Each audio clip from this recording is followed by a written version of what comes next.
Good morning, friends. Today we'll continue to discuss the unit titled as Organizational Ethics. In the last two lectures, we have seen the objects of this particular topic. Then we have seen the ethical corporate behavior, means how an employee behave in a particular organization that we have focused. Then we have to consider the very important aspect, that development of ethical corporate behavior, means how to create the ethical environment, how to create the codes of ethics in an institute or in an organization, that we have to consider. And then we will think about the very important aspect of advantages of these codes of ethics.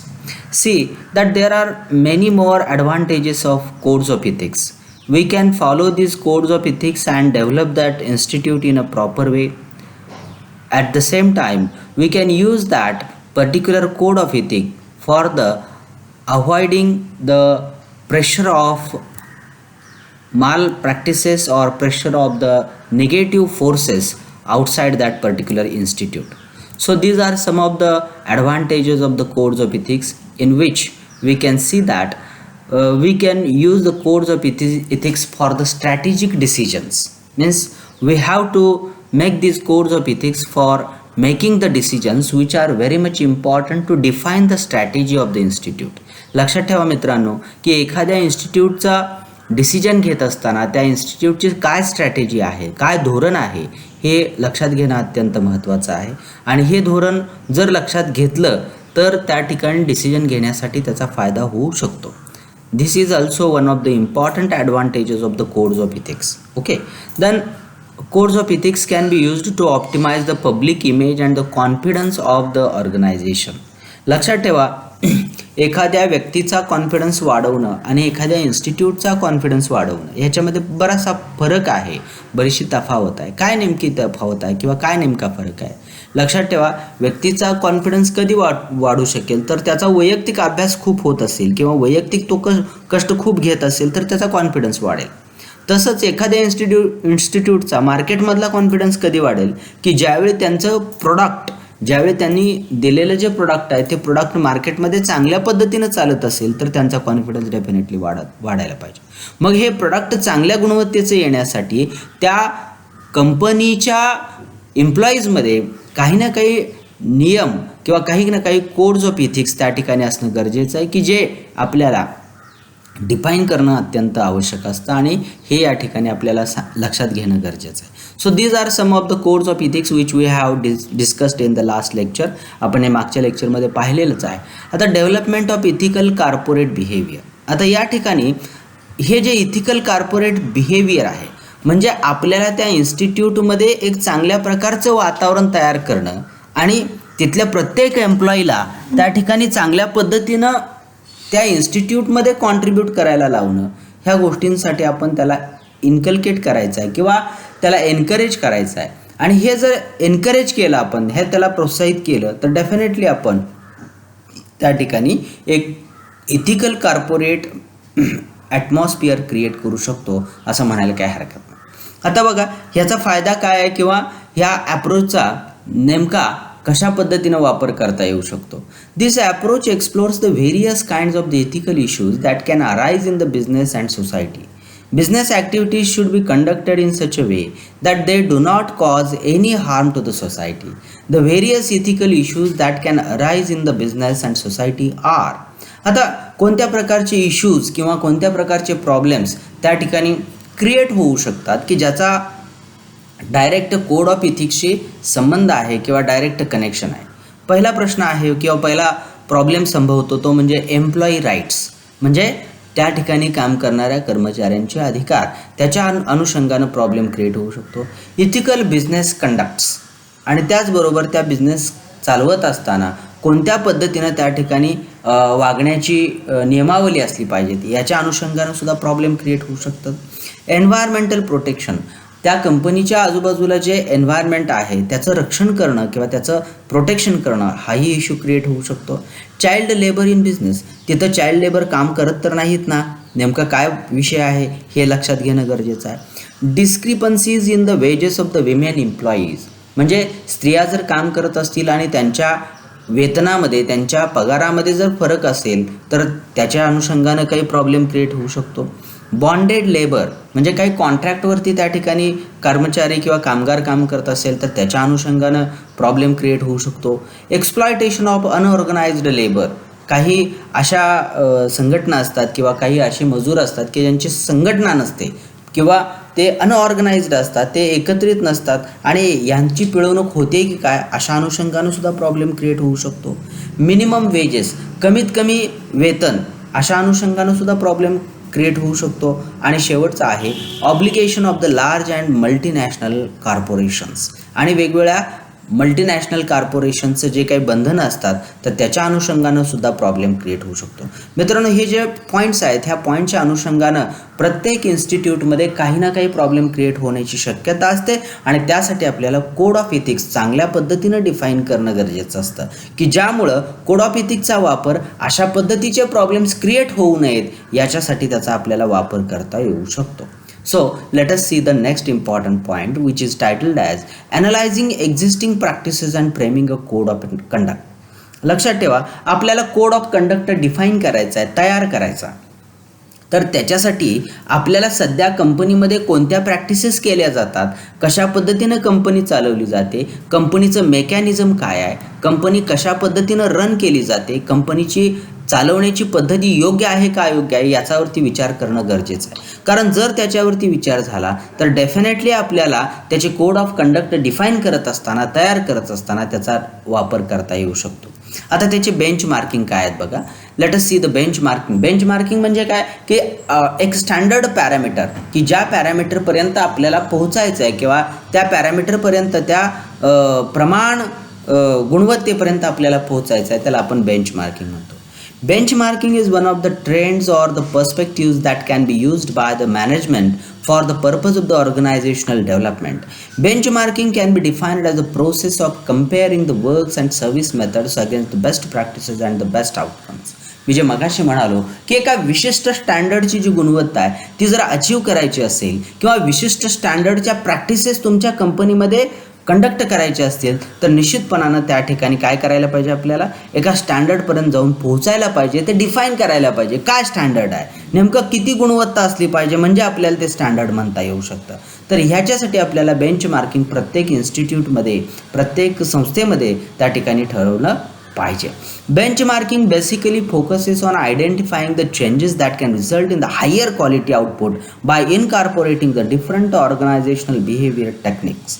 आता लक्षात ठेवा की कोणत्याही एम्प्लॉईमध्ये एका विशिष्ट स्टँडर्डचं benchmark तयार करायचं असेल तर आणखी काही ऑर्गनायझेशनचा स्टडी केला पाहिजे, अभ्यास केला पाहिजे आणि त्या अभ्यासातून आपल्याला एका हाय स्टँडर्डचं, एका हाय क्वालिटीचं कोड ऑफ कंडक्ट डिफाईन करणं गरजेचं आहे की जो कोड ऑफ कंडक्ट आपल्या एम्प्लॉईजमध्ये इनकॉर्पोरेट करता आला पाहिजे, त्याच्यामध्ये तो समाविष्ट करता आला पाहिजे जेणेकरून त्याची गुणवत्ता वाढली पाहिजे. लक्षात ठेवा, माणसाच्या कामाची गुणवत्ता वाढली तर निश्चितपणानं त्या ऑर्गनायझेशनच्या प्रोडक्टची गुणवत्ता वाढू शकते आणि हे करायचं असेल तर आपल्याला बेंच मार्किंग डिफाईन करणं गरजेचं आहे आणि त्याच्यासाठी आपल्याला बिहेवियरल टेक्निक्स काही वाढवली पाहिजे. म्हणजे माणसाच्या वागण्यामध्ये जी काही बदल आहेत ते घडवण्यासाठी काही तंत्राचा वापर केला पाहिजे. आता त्यासाठी काय केलं पाहिजे? The process of benchmarking involves looking both inside and outside the organization for identifying the methods that can be used for organizational development. Benchmarking facilitates organizational development by identifying improvement strategies. It enables the organization to learn from other organizations. It also helps in the relocation of the resources that speed up the organizational development. लक्षात ठेवा की जर आपल्या ऑर्गनायझेशनची उंची वाढवायची असेल तर आपल्याला दुसऱ्या उंच अशा किंवा हाय स्टँडर्डच्या काही ऑर्गनायझेशनचा स्टडी केला पाहिजे. फॉर एक्झाम्पल, आता आपलं हे DG कॉलेज ऑफ कॉमर्स हे ॲटोनॉमस कॉलेज आहे, तरीसुद्धा आम्ही आमच्या कॉलेजची एक पीअर टीम म्हणा किंवा आमच्या कॉलेजचे काही प्राध्यापक बाहेरच्या राज्यामध्ये जाऊन काही ऑटोनॉमस कॉलेजचा अभ्यास करतो. म्हणजे त्या ॲटोनॉमस कॉलेजेसमध्ये कोणत्या चांगल्या प्रॅक्टिसेस केल्या जातात. फॉर एक्झाम्पल, आम्ही काही दिवसापूर्वीच दिल्लीला मिरिंडा हाऊस एक कॉमर्सचं अत्यंत उत्कृष्ट अशा पद्धतीचं कॉलेज पाहिलं. त्याचबरोबर श्रीराम कॉलेज ऑफ कॉमर्स हे सुद्धा दिल्लीमध्येच आहे, ते सुद्धा आम्ही जाऊन पाहिलं. म्हणजे तिथं कोणत्या चांगल्या प्रॅक्टिसेस त्या ठिकाणी इनकॉर्पोरेट केलेल्या आहेत किंवा ते कोणत्या प्रॅक्टिसेस करतायत की ज्या प्रॅक्टिसेस आपल्याला DG कॉलेज ऑफ कॉमर्स या आपल्या कॉलेजमध्ये इथं सुरू करता येऊ शकतील. आणि मग जर ते आम्ही बघून आलो तर आम्हाला ते सुरू करण्याची इच्छा त्या ठिकाणी निर्माण होऊ शकेल. आणि त्यासाठी आपल्याला हाय स्टँडर्ड ऑफ बेंचमार्किंग स्टडी करणं गरजेचं आहे की जे आपल्या इन्स्टिट्यूटमध्ये, जे आपल्या संस्थेमध्ये त्या ठिकाणी तयार करता येऊ शकेल. Let us see the next part. Benchmarking is also used to train and develop the human resources to ensure efficient performance that is comparable to the performance of the competitors. लक्षात ठेवा, कोणत्याही इन्स्टिट्यूटमध्ये बेंचमार्किंग ज्यावेळी define केलं जातं त्यावेळेस त्यांनी बाजूला किंवा आपल्यापेक्षा स्टँडर्ड अशा पद्धतीचे ज्या ऑर्गनायझेशन आहेत तिथं कोणत्या पद्धतीच्या प्रॅक्टिसेस केल्या जातात, नवे तर त्यांच्यामध्ये अत्यंत हाय क्वालिटी कशामुळे निर्माण झालेली आहेत या गोष्टीचा अभ्यास जर केला तर डेफिनेटली आपल्याला त्यांच्याबरोबर स्पर्धा करता येऊ शकते.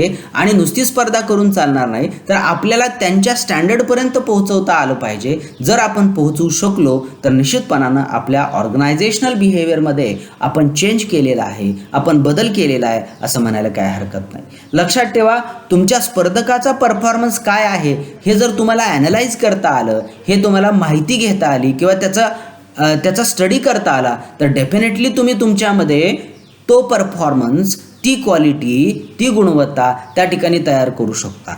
आणि म्हणून त्यासाठी आपल्याला बेंचमार्किंग दुसऱ्या स्टँडर्ड कंपन्यांचा किंवा स्टँडर्ड ऑर्गनायझेशनचा त्या ठिकाणी अभ्यासणं अत्यंत महत्त्वाचं आहे. Let us see the next part. Benchmarking involves the team activity. लक्षात ठेवा, बेंचमार्किंग हे एका दुसऱ्या व्यक्तीचं काम नाही. उदाहरणार्थ एखाद्या कॉलेजची गुणवत्ता वाढवायची असेल तर केवळ प्राचार्यांनी प्रयत्न करून चालणार नाही किंवा एखाद्या क्लार्कनं प्रयत्न करून चालणार नाही. त्या कॉलेजशी रिलेटेड प्रत्येक स्टेक होल्डर, त्या कॉलेजशी रिलेटेड प्रत्येक व्यक्ती त्या ठिकाणी या क्वालिटी एन्हान्समेंटमध्ये लागला पाहिजे किंवा त्याची गुणवत्ता वाढवण्यासाठी, त्या बेंचमार्किंग वाढवण्यासाठी त्याचा प्रयत्न असला पाहिजे. मग कॉलेजशी रिलेटेड कोण आहेत? कॉलेजशी रिलेटेड सगळे एम्प्लॉईज आहेत, कॉलेजशी रिलेटेड सगळे विद्यार्थी आहेत, कॉलेजशी रिलेटेड प्रत्येक पालक आहे, कॉलेजशी रिलेटेड समाज आहे, कॉलेजशी रिलेटेड मॅनेजमेंट आहे, कॉलेजशी रिलेटेड गव्हर्नमेंट आहे. म्हणजेच काय, तर एखाद्या कॉलेजची गुणवत्ता वाढवायची असेल तर एवढ्या सगळ्या घटकांनी आपापली गुणवत्ता वाढवणं गरजेचं आहे. हे मी तुम्हाला एक उदाहरण सांगितलं.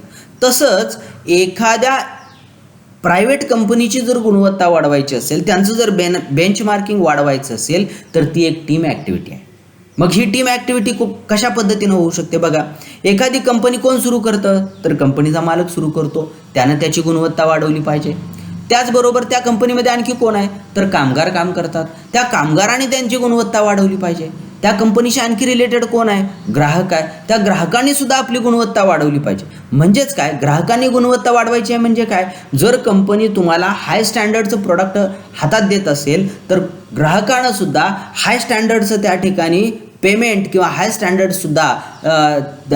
स्टँडर्डची प्राईस त्या प्रोडक्टला दिली पाहिजे. अशा पद्धतीनं प्रत्येक घटकानं जर क्वालिटी एन्हान्समेंट केली तर डेफिनेटली त्या ठिकाणी आपल्याला इम्प्रूव्हमेंट दिसेल आणि आपलं हाय स्टँडर्डचं बेंचमार्किंग त्या ठिकाणी झालेलं त्या ठिकाणी दिसू शकेल. Benchmarking also involves introducing new ways of the working that utilize the talents and the abilities of the employees working in an organization. लक्षात ठेवा, बेंचमार्किंगमध्ये आणखी एक महत्त्वाचा घटक आहे की त्या इन्स्टिट्यूटशी रिलेटेड जे स्टेक होल्डर आहेत त्यातल्या प्रत्येक व्यक्तीचं जे हाय स्टँडर्ड ऑफ कपॅसिटी आहे ती कपॅसिटी वाढवणं हे त्या ठिकाणी अत्यंत महत्त्वाचं असतं. आणि त्यासाठी आपल्याला प्रत्येक व्यक्तीमध्ये काय पोटेन्शियल लपलेलं आहे, त्याच्यामध्ये काय क्षमता लपलेली आहे हे आयडेंटिफाय करून घेणं गरजेचं आहे. तरच आपल्याला त्या ऑर्गनायझेशनची डेव्हलपमेंट करता येऊ शकते. In an organisation the internal teams which are used to obtain and analyse the data related to benchmarking are responsible for recommending the changes and the improvements in order to support the organisation development. लक्षात ठेवा, एखाद्या इन्स्टिट्यूटमध्ये निश्चितपणानं प्रगती साधायची असेल, एखाद्या इन्स्टिट्यूटमध्ये एक चांगल्या पद्धतीचा बदल घडवायचा असेल तर त्या ठिकाणी जो डेटा कलेक्ट झालेला आहे, जी माहिती गोळा झालेली आहे त्याचं ॲनालिसिस प्रॉपर करता आलं पाहिजे. जर ते प्रॉपर ॲनालिसिस झालं तर निश्चितपणानं त्या ॲनालिसिसच्या माध्यमातून आपण काय करू शकतो, त्या इन्स्टिट्यूटची उंची वाढवू शकतो, त्या इन्स्टिट्यूटमध्ये काम करणाऱ्या प्रत्येक घटकाला त्या ठिकाणी एका स्टँडर्ड लेवलपर्यंत नेता येऊ शकतं. This type of benchmarking uses the shared performance parameters as a basis of comparison. Fundamental benchmarking is a more positive approach that internal benchmarking. Functional benchmarking is used to compare the performance parameters of the similar business units of the different organization. It is also used to compare the various procedures followed by the organizations for the purpose of the organizational development. लक्षात ठेवा, त्या इन्स्टिट्यूटमध्ये कोणत्या practices केल्या जातात, कशा पद्धतीनं system run केली जाते. आपल्याकडे ISO 9001 2015 येतं. ज्यावेळी ISO येतं त्यावेळी तुमच्याकडं कोणकोणत्या सिस्टीम्स रन होतात त्याचा अभ्यास केला जातो. फॉर एक्झाम्पल, एखाद्या कॉलेजच्या दृष्टिकोनातून विचार केला तर कॉलेजमध्ये एक्झामिनेशन सेल असतं, कॉलेजमध्ये ॲडमिशन कमिटी असते, कॉलेजमध्ये ऑफिस काम करत असतं. ऑफिस ही सुद्धा एक सिस्टम आहे. कॉलेजमध्ये फॅकल्टी वेगवेगळ्या पद्धतीच्या डिपार्टमेंटमध्ये टीचिंग करत असतात. डिपार्टमेंट ही सुद्धा एक सिस्टम आहे. डिपार्टमेंटमध्ये हेड ऑफ द डिपार्टमेंट असतात, त्याचबरोबर काही असिस्टंट असतात आणि मग तिथे त्या ठिकाणी विशिष्ट पद्धतीचं कामकाज चालतं. डिपार्टमेंटचे सुद्धा काही नियम असतात, डिपार्टमेंटचे सुद्धा काही इथिक्स असतात आणि म्हणून हे जे बेंचमार्किंग आहे ते जर स्टँडर्ड डिफाईन झालं तर निश्चितपणानं त्या ठिकाणी चांगल्या पद्धतीची डेव्हलपमेंट त्या ऑर्गनायझेशनमध्ये होऊ शकते. आणि हे जर करायचं असेल तर डेफिनेटली आपल्याला बेंचमार्किंगचा अभ्यास, स्टँडर्ड ऑर्गनायझेशनच्या बेंचमार्किंगचा अभ्यास करणं अत्यंत गरजेचं आहे. This helps in identifying the areas which should be targeted for improvement in order to ensure the organisational development. लक्षात ठेवा की जर आपल्याला आपल्या विशिष्ट कंपनीमध्ये एखाद्या विशिष्ट एरियामध्ये जर इम्प्रूव्हमेंट करायची असेल तर आपण कोणत्या एरियामध्ये कमी पडतो हे आयडेंटिफाय करणं गरजेचं आहे आणि त्यासाठी बेंचमार्किंगचं ॲनालिसिस करणं, त्याचा अभ्यास करणं अत्यंत महत्त्वाचं ठरतं. Some organisations implement benchmarking at the start of the project. This strategy begins with the formation of the team which is responsible for defining the goals of the project and identifying the areas in which benchmarking will be used. लक्षात ठेवा, काही संस्थांमध्ये अगदी प्रोजेक्टच्या किंवा कामाच्या कंपनीच्या सुरुवातीलाच त्या ठिकाणी बेंचमार्किंग ठरवले जातात. लक्षात ठेवा, ही एक चांगली स्ट्रॅटेजी आहे किंवा एक चांगलं धोरण आहे. परंतु प्रत्येक इन्स्टिट्यूटमध्ये तसं होईलच असं नाही. मग आणखी काही ऑर्गनायझेशन काय करतात बघा. Other organisations are use benchmarking to carry out their day-to-day activities. The examples include the development of benchmarking strategies to reduce the manufacturing setup time, increase in the number of the customers saved per hour, and cut in the delivery time. The following is the sequences of the steps involved in an effective benchmarking process. लक्षात ठेवा, benchmarking प्रोसेसमध्ये नेमक्या काय steps आहेत किंवा कशा पद्धतीच्या steps त्यामध्ये इन्व्हॉल्व केल्या जातात हे या ठिकाणी दिलेलं आहे. पण मित्रांनो, आपल्याला हे लक्षात घेणं गरजेचं आहे की बेंचमार्किंग ठरवत असताना किंवा बेंचमार्किंग करत असताना आपल्याला त्या बेंचमार्किंगचं स्टँडर्ड डिफाईन करणं अत्यंत महत्त्वाचं ठरतं की जे आपल्याला निश्चितपणानं उपयोगी पडू शकतं. So with these words today I will conclude my lecture. Thank you so much.